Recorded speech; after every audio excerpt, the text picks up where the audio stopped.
It's February 8th here in Seoul, and I'm Kim Dami. We begin with these stories making the headlines at this hour. Starting with President Yoon Suk-yeol's televised New Year interview on Wednesday.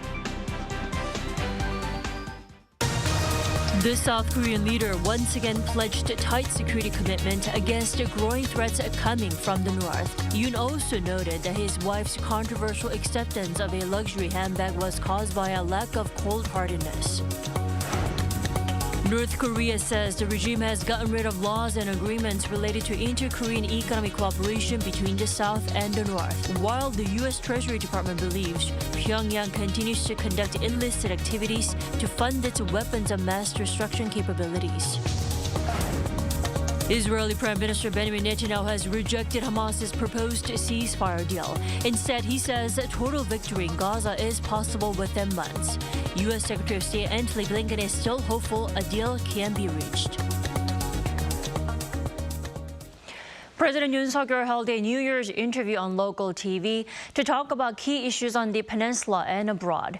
Beginning with security and diplomacy, he made clear that there will be no inter-Korean summit just for show. Our Choi Min-jung starts us off. South Korean President Yoon Suk-yeol hinted that an inter-Korean summit could be possible only if it guaranteed results. Speaking in an interview on KBS TV on Wednesday, Yoon said this would only happen using a bottom-up approach. 북이 핵을 포기하든 안 하든 남북 정상회담 할 수 있습니다. 이것이 탑다운 방식으로 해서는 곤란하고요. 버텀업 방식으로 양국의 실무자들 간의 어떤 교류와 이런 논의가 진행을 되면서 의제도 만들어 놓고 또 거기에 대해서 결과를 조금 준비를 해놓고 정상회담을 해야 되는 것이지.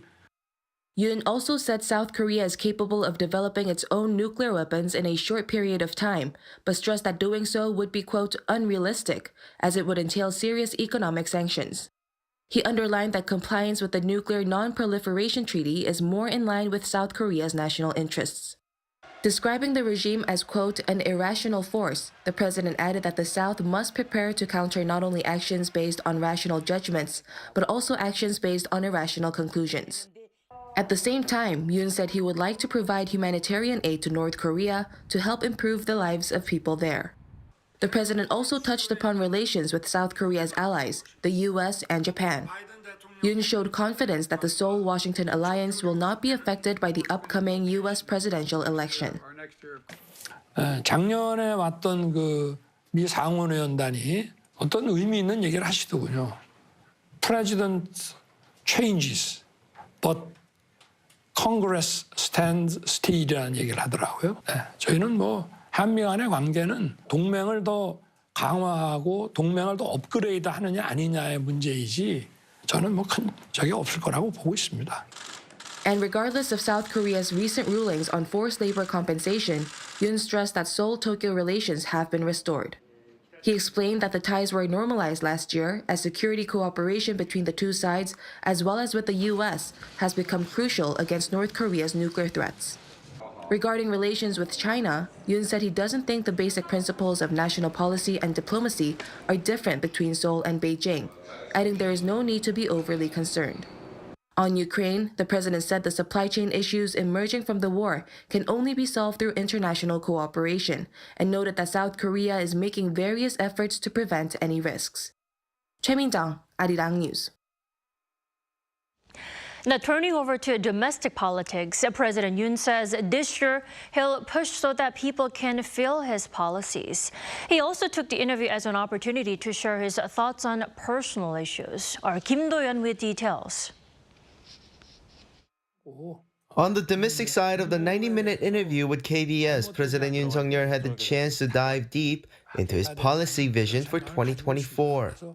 제가 취임하고 2022년, 2023년 한 하반기까지는 저희 국정 기조를 제대로 정착시키는 것을 우선으로 했고 작년 하반기부터는 현장을 저희가 중시하고 또 부처 간의 그 벽화물기를 이제 시행을 하면서 금년에는 더욱더 하여튼 국민들께서 손에 잡히는 체감하는 어떤 그 정책 성과를 이룰 수 있도록 노력할 생각입니다. While he also reiterated some specific policy plans that he's already announced during the livelihood policy discussions, such as those related to inflation, the stock market, medical reform, and childcare support. In the pre-recorded program, he took a deep dive into topics that he's never shared with the public, like his approval ratings. 좀 국민들이 야속하세요? 열심히 노력하는 걸 못 그렇지 알아주시는 것 않습니다. 같아서. 저는 이런 지지율의 추이를 보면은 만족하는 건 아니지만 국제 이런 금리가 높고 이렇게 하다 보니까 외국도 다 지금 경기가 많이 위축돼 있습니다. 네. 그럼에도 불구하고 국민들께서 이 정도 제게 실망을 좀 덜 해주시는 것만으로도 네. 저는 뭐 감사하게 생각하고 더 열심히 일해야 되겠다는 각오를 갖고 있습니다. He also spoke about the opposition Democratic Party of Korea's holding of a supermajority in the National Assembly. Some policies needing the parliament's backing are stymied for Yoon, while the opposition can pass legislation without the ruling People Power Party's votes. So far, President Yoon has vetoed 9 bills sent from the National Assembly. 국회에서 이제 의결된 법이 행정부로 넘어오는 과정에서도 여야의 좀 충분한 이런 수기가 제대로 이루어지지 않았다는 점들이 많이 아쉽습니다. He also touched on a bill that was recently passed with bipartisan support, the ban on dog meat, which gained global attention. While it was passed with overwhelming support by the public, some were opposed to the idea, such as the dog meat traders. 개식용에 대한 금지 법률은 이제 이 정도 국민들이 이런 문화나 이런 것이 바뀌었다고 한다면은 이제는 추진할 수 있는 거 아니냐. 첨단 과학기술이 이렇게 발전한 나라인데 해외에서 또 우리 한국에 대해서 실망할 수도 있고. One of the most anticipated moments, however, was the first time President Yoon gave his view on the recent, quote, Dior bag scandal. A Korean-American pastor who knows First Lady Kim Gun-hee's father recorded himself with a hidden camera handing her a $2,200 Dior bag in 2022. Yoon, during the interview, called it a political maneuver as it was released just before the upcoming general election.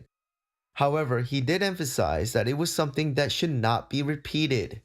자꾸 오겠다고 하고 해서 제가 보기에는 좀 그거를 매정하게 좀 끊지 못한 것이 좀 어떤 문제라는 문제고 좀 아쉽지 않았나 생각이 되는데. In addition, the program included the first tour of his office at the Yongsan presidential office following a move from the presidential Blue House, which included presents given to Yoon by other leaders from around the world. 김도현, Arirang News.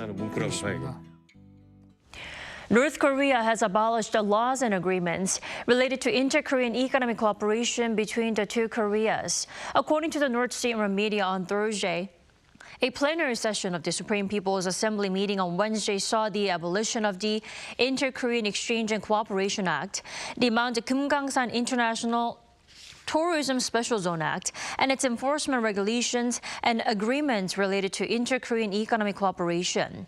The unilateral scrapping of all inter-Korean economic agreements is a sign that the North will not engage in any economic exchanges with the South amid tension on the Korean Peninsula. Now, according to the U.S. Treasury Department, North Korea continues to push ahead with its illicit activities, from staging cyber activities to mobilizing IT workers to meet its ambitions for weapons mass destruction. And Russia appears to be no different. Moon Hae-ryun has more.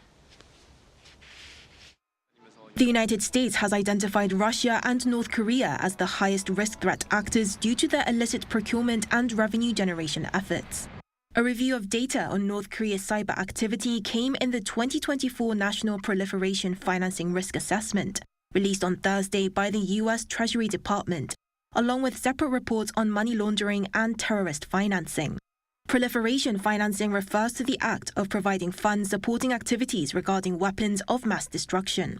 And in this latest report, the US claimed that North Korea's malicious use of cyber technology and IT workers has funded its WMD capabilities through hacking and ransomware attacks. Washington estimates that roughly $1.7 billion worth of virtual assets was stolen by the regime in 2022, and that Pyongyang will continue to increase its use of cyber theft and illicit trade to raise revenue for its WMD program. The report cited the numerous intercontinental ballistic missile tests conducted throughout 2022 and 2023, as well as the employment of ICBM technology to launch a military satellite as proof that the regime is bolstering its military capabilities. It also discussed North Korea's relationship with Russia as another concern, stating that with the regime's assistance in providing military equipment and munitions to Russia for the war in Ukraine, Moscow could in turn reciprocate by providing military assistance to Pyongyang.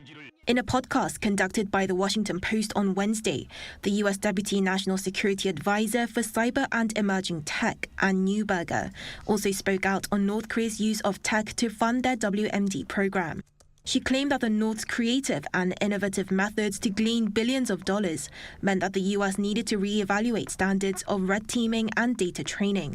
Red teaming is a structured testing effort that simulates a real cyber attack to identify vulnerabilities in cybersecurity. Over the coming weeks, the U.S. Treasury Department plans to combine the data from the risk assessments to release the 2024 National Strategy for Combating Terrorist and Other Illicit Finance. 문혜련, Arirang News.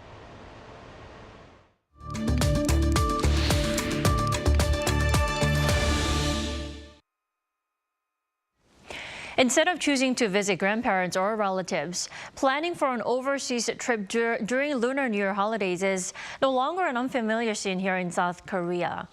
And it seems like such holidays are still being planned despite high interest rates and inflation. We turn to Professor Bae Soyoung this morning. Good morning. Good morning. Thank you so much for having me. Thanks for joining us. People traveling abroad during national holidays, I'm sure this year's Seollal is no exception, is it? Yeah, so many people are choosing travel over family gathering during this Lunar New Year holiday. And during this holiday period, over about 1 million people are expected to travel overseas. Especially on the 12th of February, the Incheon airport will have around 200,000 passengers, and it's going to be the busiest day of the holiday period since the COVID-19 pandemic. And the number of total outbound travelers, which decreased to 1.2 million back in 2021, has increased to over 20 million last year. And this represents a recovery to about 70% of the pre-pandemic level. That is a dramatic jump, but like I mentioned earlier, high interest rates and high inflation have been such headaches for many people here in South Korea, yet people are traveling overseas more and more. What's the reason for this? Yeah, because of high interest rates and high inflation, almost all consumption has really shrunk. But demand for travel, it's actually exploding. So especially during this holiday season, sales of overseas travel packages are really booming.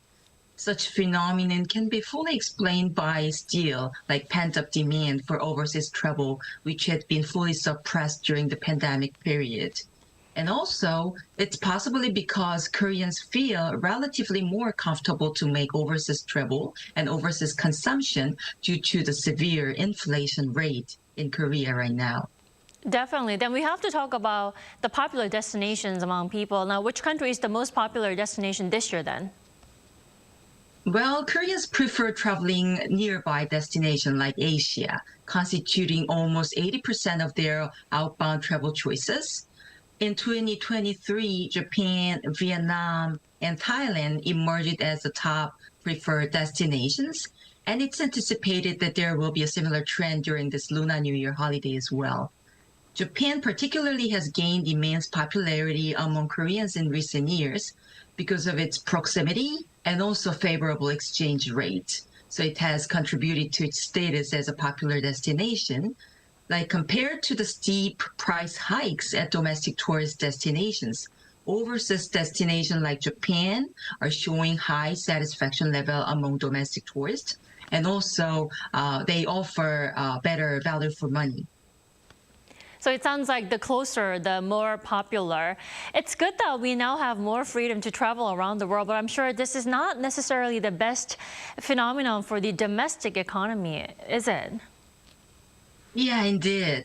So Koreans are increasing their overseas consumption while extremely limiting their domestic spending to the bare minimum for survival. Domestic consumer spending has been decreasing gradually from 8.8% in the first quarter of the last year to 4.2% in the second quarter and 2.6% in the third quarter. But in contrast, the overseas consumption of Korean residents has continued to soar, entering the 80% range in the fourth quarter of 2022 and maintaining levels above 80% throughout the first 3 quarters of the last year. But Professor Bae, I'm pretty sure there are some incentives provided by the South Korean government for people to travel and enjoy the holidays within the country, right? Yes. So to encourage domestic travel during this Lunar New Year holiday, for example, the government is distributing the accommodation discount coupons so that way people can travel more domestically. But the thing is, beyond such short-term measures to promote domestic travel, it will be very much essential to fully support tourism service providers and also industry as a whole. And the government needs to make more efforts, not only just to attract foreign tourists, but also to identify and address the pain points of domestic tourists in order to motivate them to make more domestic travel and also ultimately enhance their domestic travel satisfaction. Definitely. All right, Professor Bae, thanks so much for joining us this morning. Happy Seollal and enjoy your holidays. Happy Seollal as well. Thank you so much.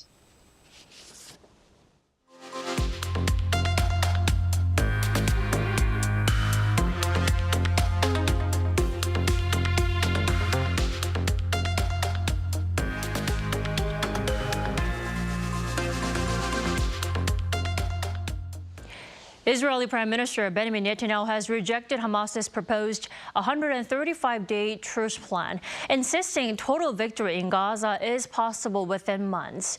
But U.S. Secretary of State Antony Blinken remains hopeful a deal can be struck. Lee Seung-jae has more. With ongoing talks of a possible ceasefire between Israel and Hamas, Israeli Prime Minister Benjamin Netanyahu rejected the Palestinian militant group's proposed ceasefire terms. The rejection comes as Hamas laid out a series of demands in response to an Israel-backed ceasefire proposal, with the Israeli leader saying that the negotiations with the group were not going anywhere, while describing their terms as bizarre. He added that there's no other solution but a complete and final victory in Gaza, hinting that the goal would be possible within months. Despite the clear rejection from Netanyahu, U.S. Secretary of State Antony Blinken, who's currently in the Middle East, was still hopeful that a deal can be reached.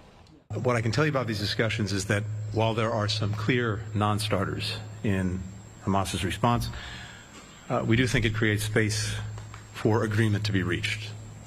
And we will work at that relentlessly until we get there. The comments come after Blinken met with the Israeli Prime Minister and discussed Hamas's counter-proposal to a ceasefire proposal drawn up by both the U.S. and Israeli spy chiefs before being sent to the militant group last week by Qatari and Egyptian mediators. The top U.S. diplomat has been traveling throughout the Middle East, conducting shuttle diplomacy on his 5th visit to the region since the Hamas attack on October 7th last year. Meanwhile, amid ongoing conflicts around the world, UN Secretary General Antonio Guterres warned on Wednesday that the world has entered an age of chaos that is causing a multitude of suffering and thwarting progress. The UN chief pointed to conflicts in Gaza, Ukraine, and Sudan, but also the protracted situations in Myanmar, Yemen, Haiti, and across Africa's Sahel region. Guterres also slammed the UN Security Council for contributing to the chaos, adding while it's not the first time that the council has been divided, it is the worst. Lee Seung-jae, Arirang News.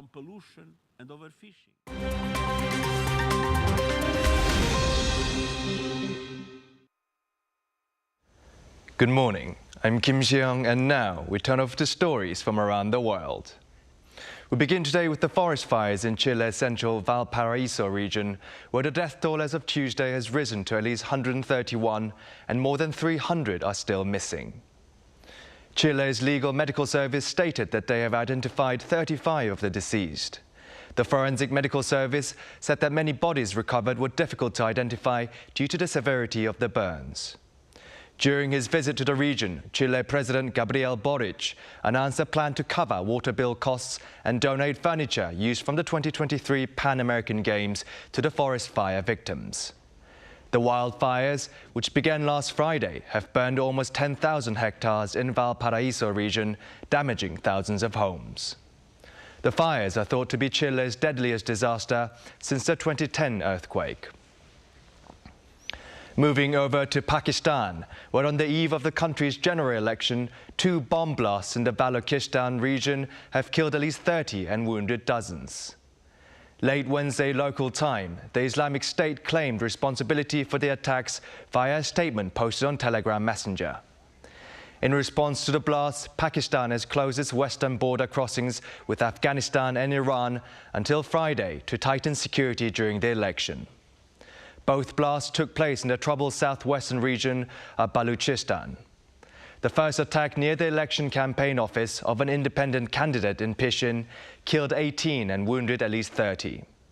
The second attack, less than an hour later, was at an election office for the ultra-conservative Jamiat Ulema-e-Islam party, which killed at least 12, leaving dozens more injured. The JUI party was the target of 2 suicide attacks by the Islamic State just last year. According to a Kremlin spokesperson, American news host Tucker Carlson interviewed Russian President Vladimir Putin in Moscow on Tuesday. The former Fox News host becomes the first Western journalist to conduct a one-on-one interview since Russia's full-scale war began with Ukraine. In a video posted on Carlson's X social media account, he said Americans have a right to know all they can about a war that they are implicated in. While the interview itself has not been released yet, Carlson's visit to Moscow has been reported to the detail of his every move in Russian state media. Carlson also said he paid for the trip himself and that this purpose was to create a balance with the Ukraine-dominated coverage by Western media. Belgium has banned the import of animal hunting trophies from rare or endangered species. This includes items such as ashtrays made from elephant feet and lion claw bottle openers. The country's Environment Minister Zakia Katabi said on Tuesday that the ban is more symbolic than groundbreaking, as products coming into Belgium could still enter through other EU countries which don't yet have such restrictions. The Belgian Parliament voted in late January to ban the imports of products made from endangered animals such as alligators, tigers and rhinos. The Humane Society International said that some 25,000 animal trophies were imported into the European Union from 2014 to 2022.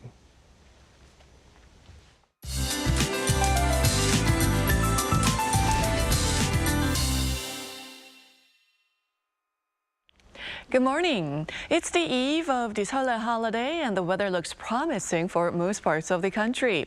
But those in the south of Gyeonggi-do and the Chungcheongdo provinces will have high levels of ultrafine dust today, so have a quality face mask handy. The day of Seollal on Saturday looks to be a wet one with rain and snow in the forecast for some western regions, that's including Chungcheongdo and Jeollado provinces, while a mix of rain and snow is in the forecast for Jeju on Sunday.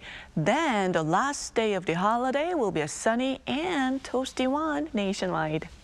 Now back to today's forecast. It's a colder start to the day than yesterday, but highs will go up 1 to 4 degrees higher than Wednesday. Skies will be brighter this afternoon with an expected high of 9 degrees in Daegu, 8 degrees over in Gwangju. When we come back from the 4-day holiday weekend, we'll notice much warmer temperatures next week, starting to feel more like spring. That's Korea for you, and here's a look at the international weather conditions.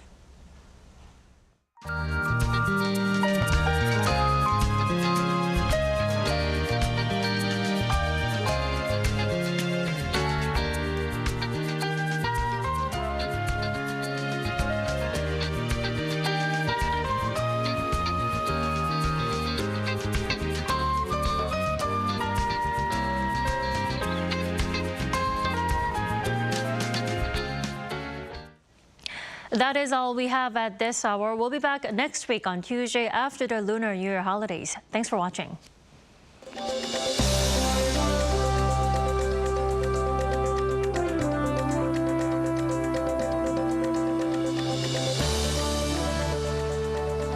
하나, 둘, 셋.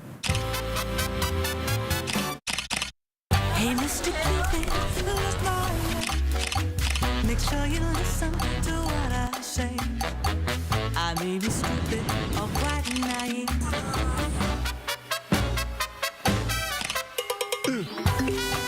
끝없이 쏟아지는 포토스팟. 휴대폰 한 대로 감당할 수 있겠니? Arrow straight through my heart. 웰컴.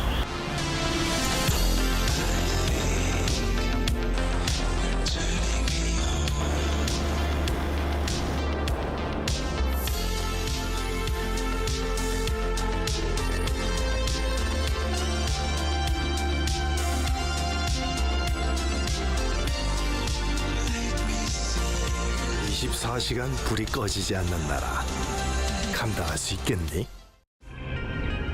한국에 오면 먹어야죠.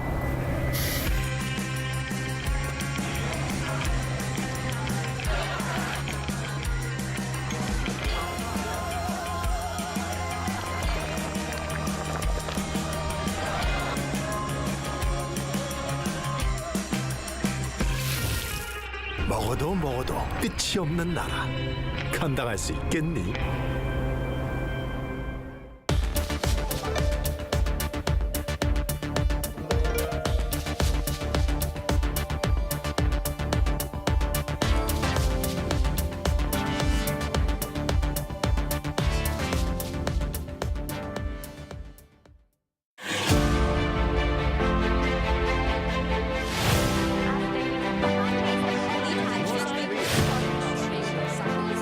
We deliver stories on site. From Korea to the world, and from the world to Korea. We ask questions every day that could change the world. Taking news a step further, Arirang News. You're watching Arirang News. You're watching Arirang. Talking about friendship and old memories as well, which will make the family all connect together.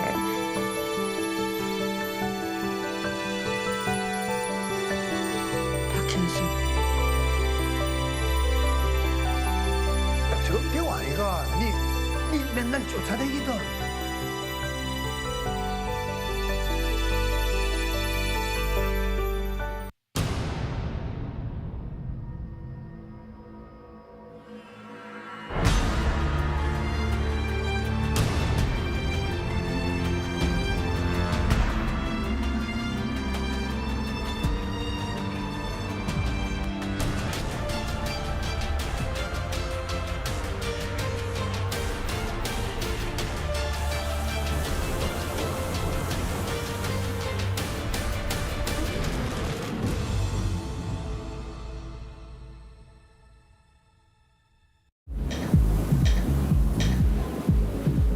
웰컴.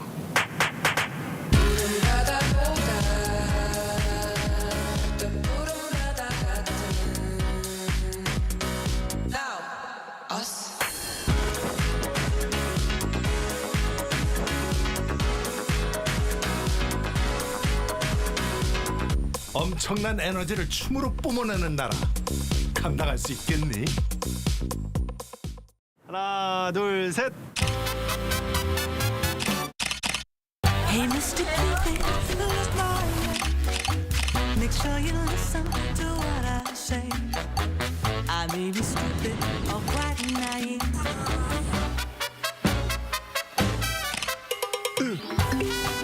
끝없이 쏟아지는 포토스팟. 휴대폰 한 대로 감당할 수 있겠니?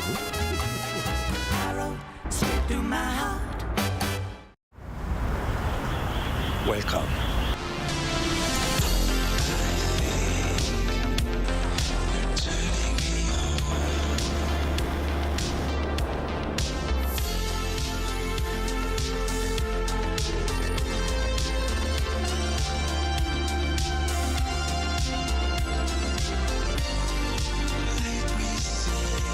24시간 불이 꺼지지 않는 나라.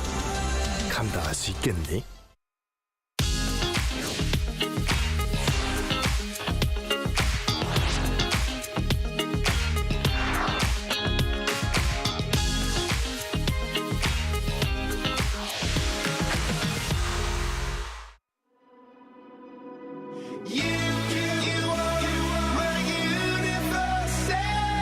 We're here making new type of news. New insights, new styles, and new topics every day. We are News Generation.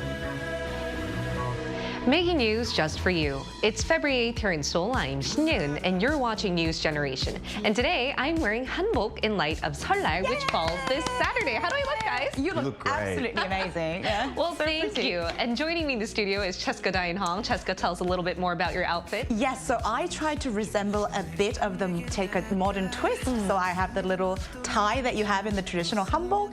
It's kind of a modern twist, and I try to have fun with the hair as well. Yeah, you braided your hair. Yes, and then none other than Walter Lee. And I am replicating what we would usually wear, most comfortable clothes because we just want to chill out. The true representation of the new generation. Exactly. And all of us are here to speak on behalf of people in their 20s and 30s. As usual, let's start with our news feed, which covers different hashtags and news items that have been trending on social media over the past 24 hours.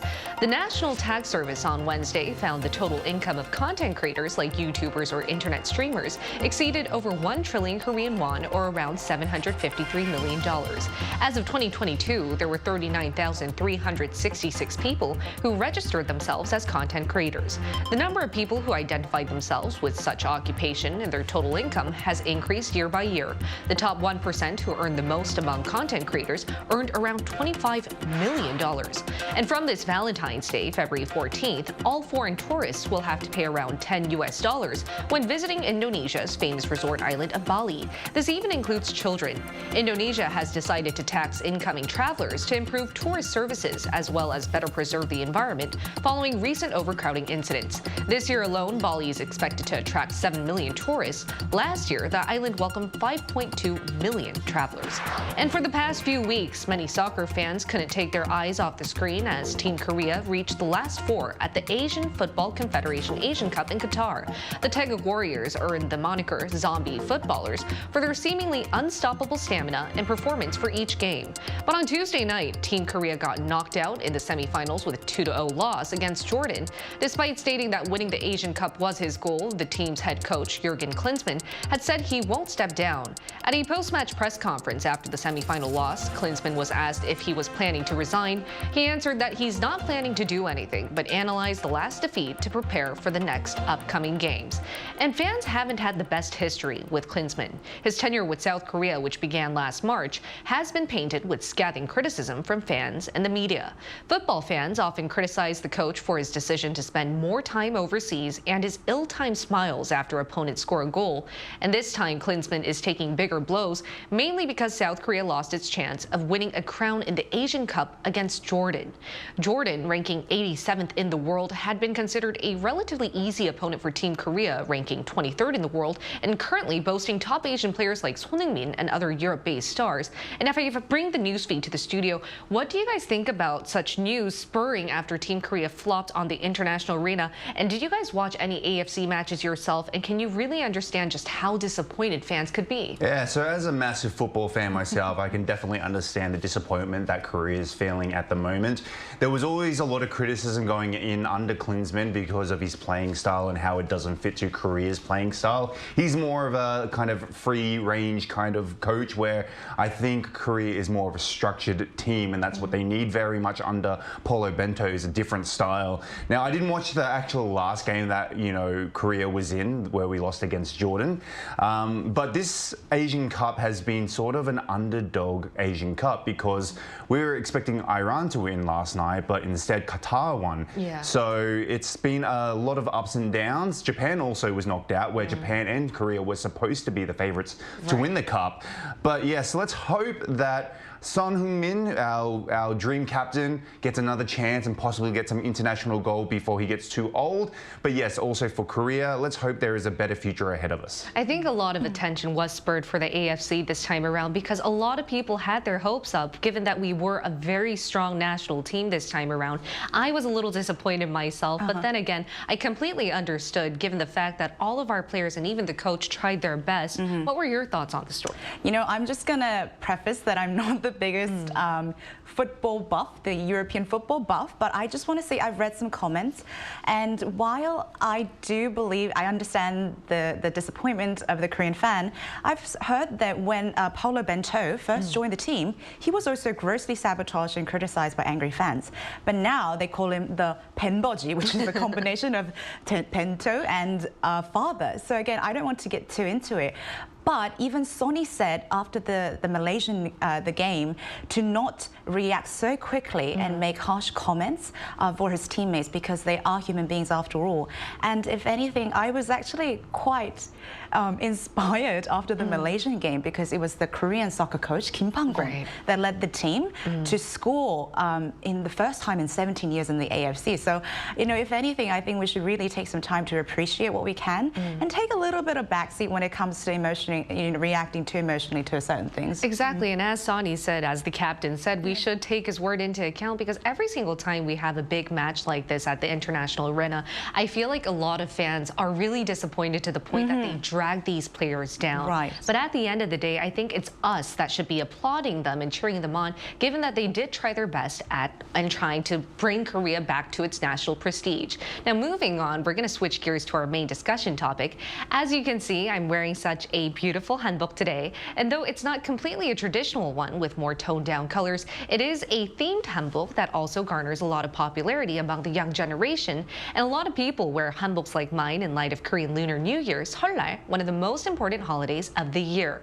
And starting tomorrow, thousands of Koreans will be wearing such traditional clothing and going to sepe, which is bowing on the ground to our older relatives and wishing them a happy new year. And my AI voice secretary will tell you a bit more about these upcoming holidays.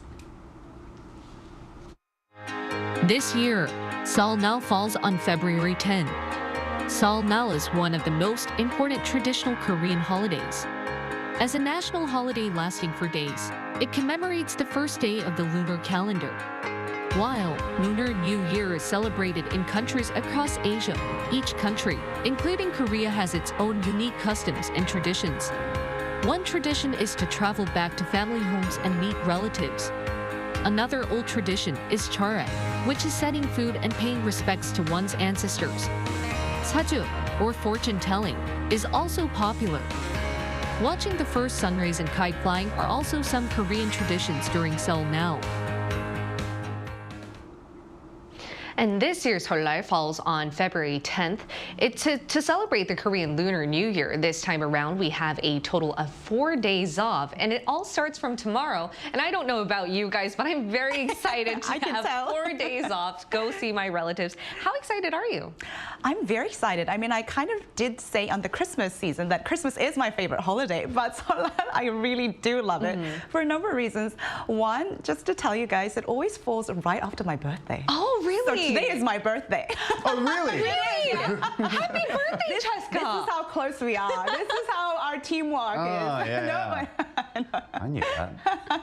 Happy birthday, Cheska. Thank you. But on top of that, it's even more special because I'm starting a quote-unquote another new year after the January 1st. So it's like a new beginning. And you think about how you spent your January. And also for me, I spend a lot of time with my grandparents because all my family is in America. So tomorrow, I'm going to go over and we're going to make dumplings. That's really nice. I love it when I make dumplings with my grandparents because it really brings the family closer. And there's a saying that if you make a prettier dumpling, you'll have prettier kids. And I remember like competing with my cousins who would have the prettier kid, even though it was just a simple dumpling. I know. What about we got very competitive too. I know. What about you? Well, also like Cheska, I have a birthday this year as well, but just not today. So sorry for not, saying happy birthday earlier. But yes, it's always a great time to spend with family and loved ones.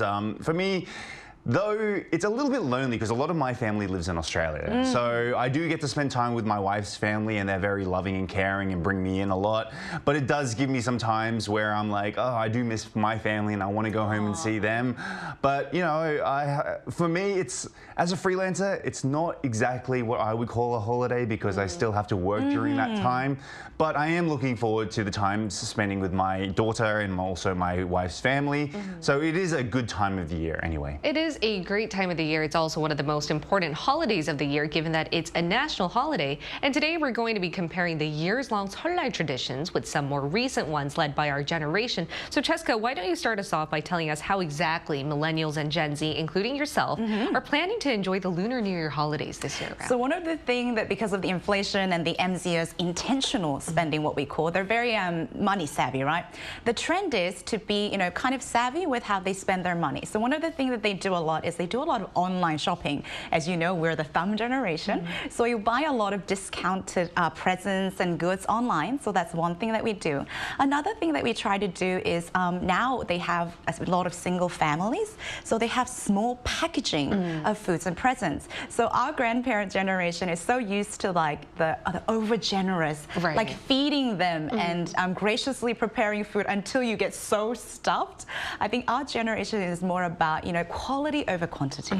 So even if it's a small present, if it shows a little bit of, you know, attention and care, it's better than like having to flood your table with food. Exactly. So. Walter, would you like to add on? Yeah, it seems that a lot of people are also becoming more individualistic during the holidays. Even though it is a family gathering holiday, some people, including one of our castmates, is actually going on a holiday by herself during this time and not spending time with her family. I mean, she's allowed to, she's an adult, but this is a trend recently where people, you know, use this time to go overseas instead of staying around with their family or going on family trips overseas as well. So they're moving away from that tradition of staying or going to the elders' parents' house.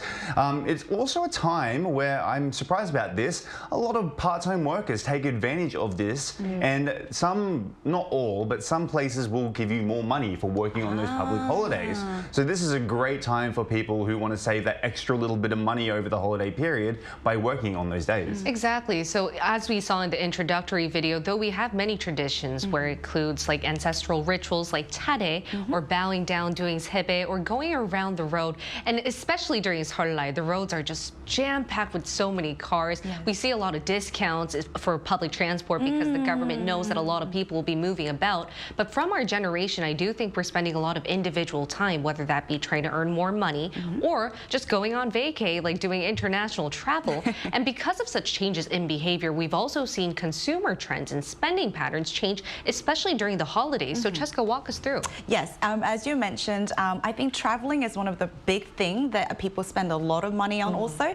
But so there's a phrase called in Korea, 민족 대이동, which means the national grand movement. So basically the entire nation sort of moves to their homes and countryside. So the roads get heavily clustered. But since COVID, there was definitely a transition of how families try to gather and try to not only save money, but also save time. So one of the things they do is, I also remember having like Zoom calls with my grandparents, even though we both lived in Seoul City. And for chare, which is the grand setup of all the amazing food that we prepare to celebrate with the ancestors. Now, MCOs display very unique food that usually aren't the typical chare food. So they put like cookies or like macarons even, that are like shaped. It's like fusion food, basically. Walter, you seem a little disgusted by No, I'm just like, it's a great dessert, of course.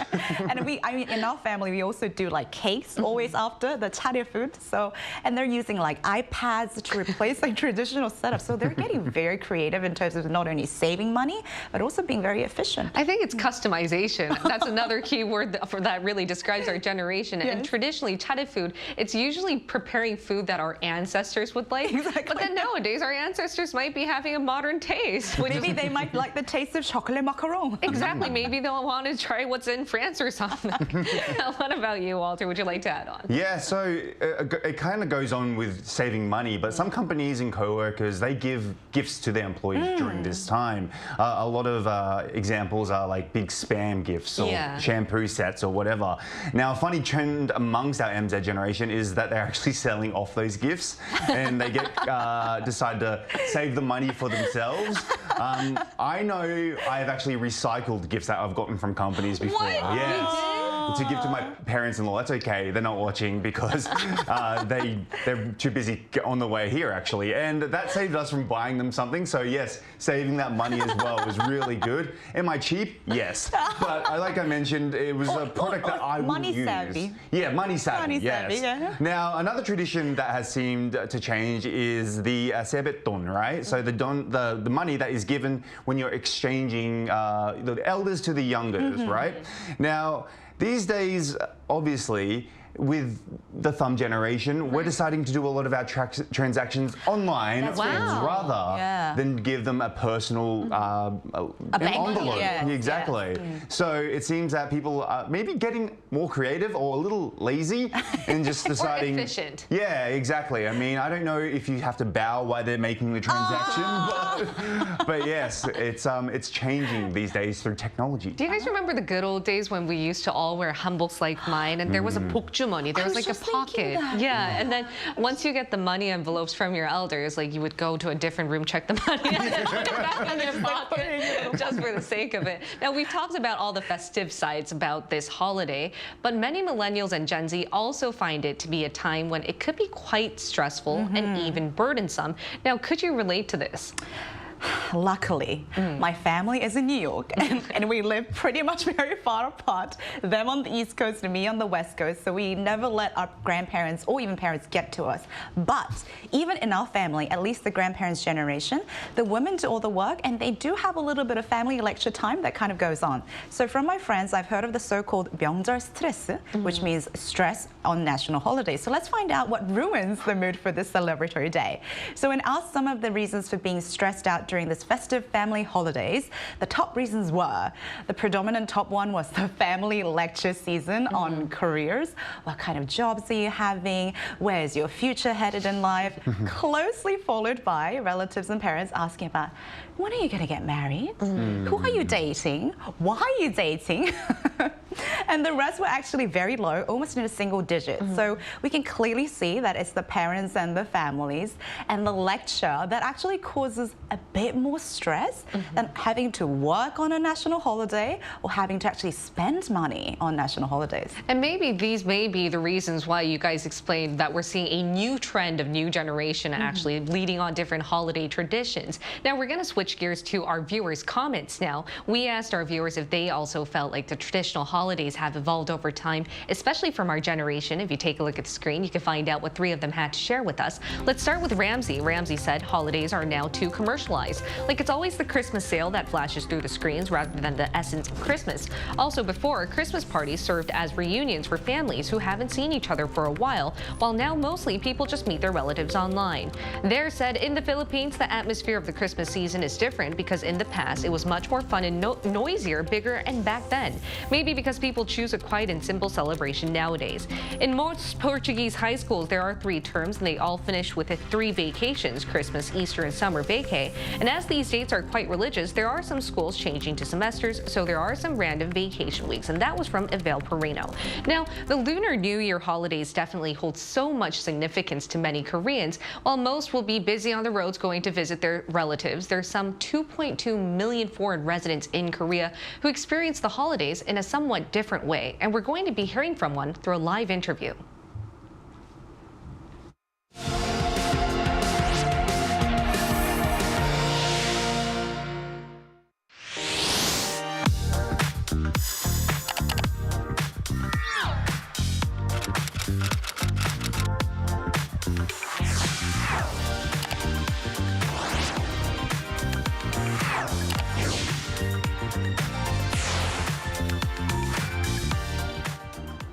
We're now going to connect to Nina Rosted, a Finnish Gen Z living in South Korea. Welcome, Nina.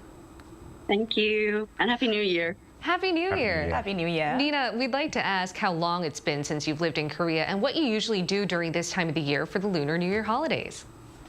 So I believe I've stayed here for about 5 years now, which is a pretty long time. And I used to do a homestay back in high school. So I still keep in contact with that family, actually, like a Korean family. and they invited me to join their Seollal and Chuseok, I think last year and the year before. So I had the chance to experience more like a Korean way of like eating good food and meeting all the family I didn't even know existed. But I'd say most holidays in Korea, I just spent time with my other foreign friends or alone even.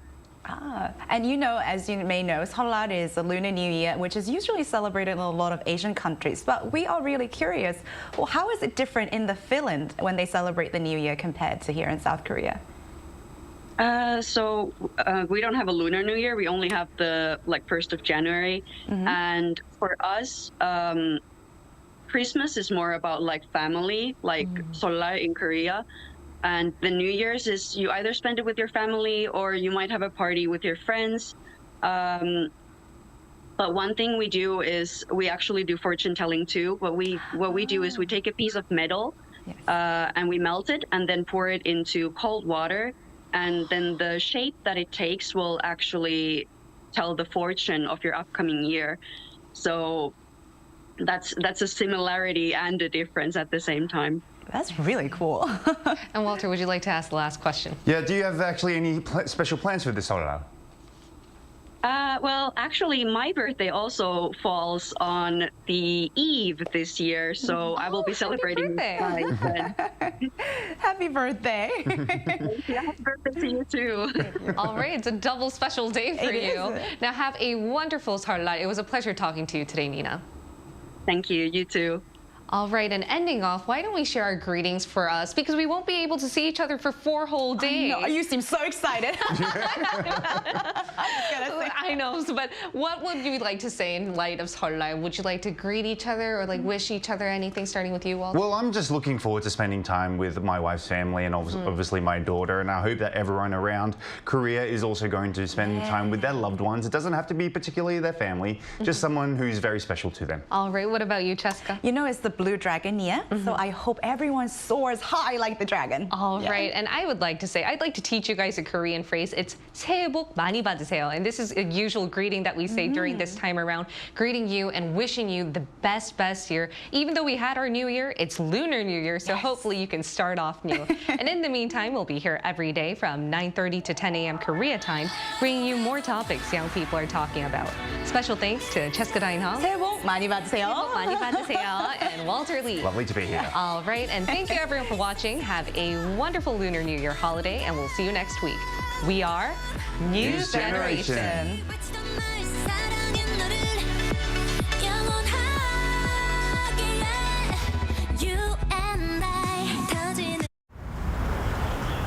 Welcome.